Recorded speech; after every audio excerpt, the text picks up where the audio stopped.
Some lawmakers in Olympia say the challenges over the budget deficit is causing major clashes on policy.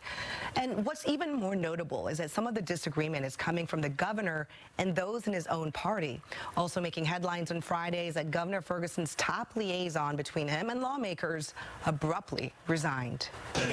The departure of Governor Ferguson's legislative director comes at a time when the Democrat governor and some Democrat lawmakers do not see eye to eye on how to balance a budget deficit, which is now estimated at $15 billion over the next 4 years. No exact reason was given for Joyce Bruce's resignation. However, the Seattle Times did quote a letter from Bruce, which said in part, "I have concluded that it is in my best professional and personal interest to step away at this time." On a separate but possibly related matter, Bruce's resignation comes weeks after House Democrats made an unusual move to bar the governor's designees from freely entering the House chambers, which has been a long-standing privilege.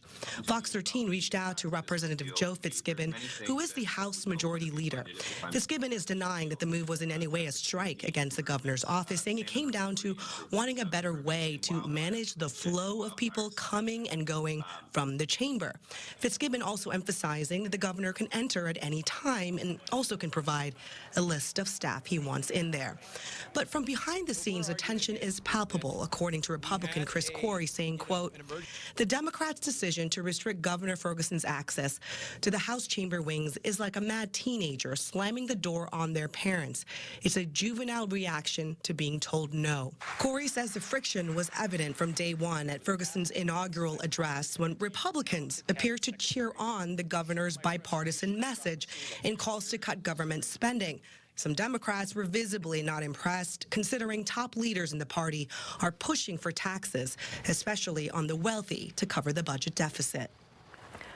One thing many lawmakers do agree on is that they have a very challenging period ahead when it comes to balancing that big budget deficit. The deadline is April 27th.